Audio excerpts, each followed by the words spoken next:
Et bonjour à tous, aujourd'hui nous nous retrouvons pour une présentation d'hématite botryoïdale. Botryoïdale, ça signifie en forme de boule, de sphère, de sphérule, comme ceci. Nous allons voir tout ceci petit à petit. Comme d'habitude, vous retrouverez tous les liens en description, que ce soit le lien vers le site pour commander toutes les pierres, le lien vers la chaîne YouTube principale, et pour chaque hématite botryoïdale présentée, un numéro de référence affichera juste ici. Vous pourrez cliquer sur ces numéros de référence en description pour aller voir les annonces correspondantes. Et si ces liens cliquables ne marchent plus, c'est que ces pierres sont soit déjà réservées, soit déjà vendues. On est parti! Une très jolie hématite. Alors vous pouvez voir ici qu'il y a une fracture tout le long, mais ne vous inquiétez pas, elle tient très bien, elle a été ressoudée naturellement. Donc certes, il y a une petite ligne tout autour, mais c'est solide. Bref, on a de jolis reflets et une jolie formation. Une très jolie plaque avec à la fois des sphérules assez petites de ce côté et plus grosses de ce côté, on va dire en deux parties séparées ici.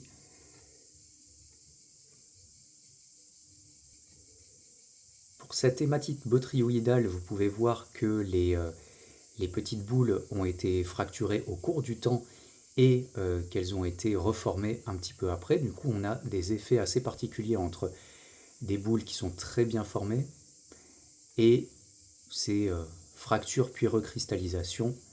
Ici, on voit bien les recristallisations, on revoit des petites boules sur la fracture principale. Donc, ça donne un aspect assez sympa, brut. J'aime beaucoup la forme de cette hématite, avec vraiment des grosses sphères qui sont recouvertes de plein d'autres petites sphères. Ça en fait une jolie pièce.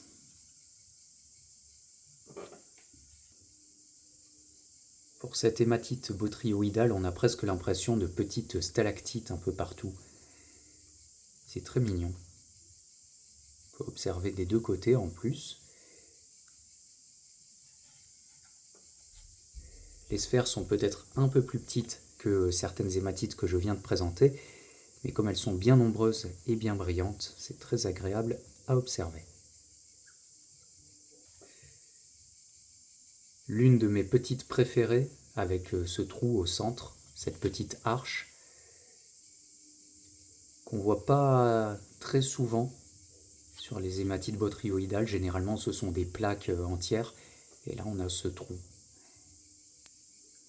De plus, il y a des sphères qui ont été fracturées au cours du temps, et on peut voir toutes les cernes de croissance à l'intérieur. Ici aussi. Bref, je la trouve très esthétique, celle-ci. Ma petite préférée, une hématite botryoïdale qui est vraiment très luisante, avec des sphères de très bonne dimension, bien luisantes, presque effet miroir. Et avec un poids non négligeable, hein. Elle pèse son poids, celle-ci.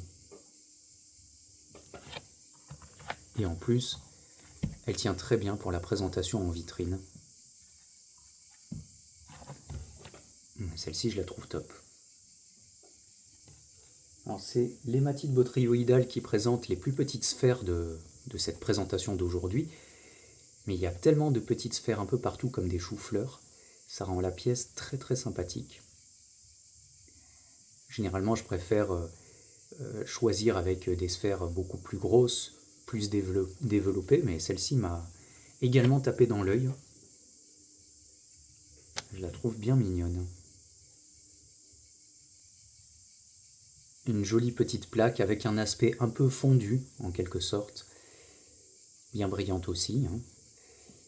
On peut voir peut-être un peu de barite ici, je pense que c'est de la barite au dos, orange. Voilà, petite plaque sympathique. Un joli petit morceau qui reflète bien la lumière. Et avec des sphères à peu près tout sur le même plan, ce qui donne un effet luisant assez sympathique.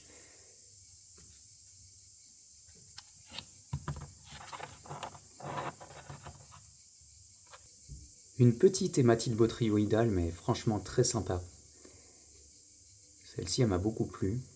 Je trouve qu'elle est très bien formée, que la sphère principale est vraiment très jolie, bien lisse, bien luisante.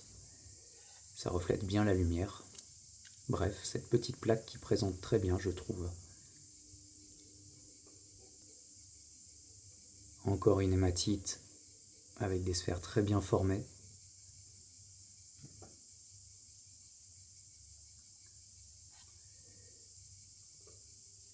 Et vraiment de bonnes dimensions.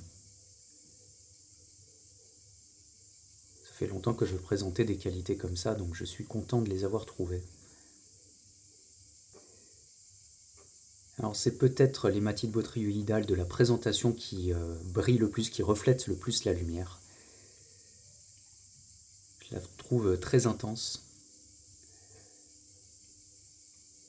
Et j'aime bien le fait, étrangement, que cette sphère-là a été brisée. Je sais pas, ça apporte une brillance différente à côté. Voilà, je pense que là on voit bien un peu la différence que ça fait.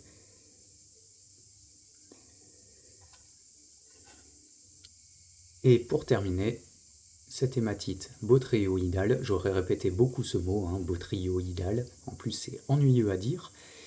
Bref, avec une petite couleur orangée due aux oxydes de fer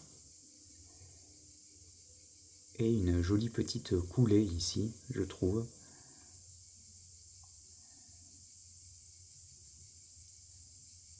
Et encore une fois, celle-ci aussi brille bien, reflète bien la lumière. Et voilà pour la présentation de toutes ces hématites botryoïdales. Retrouvez tous les liens en description.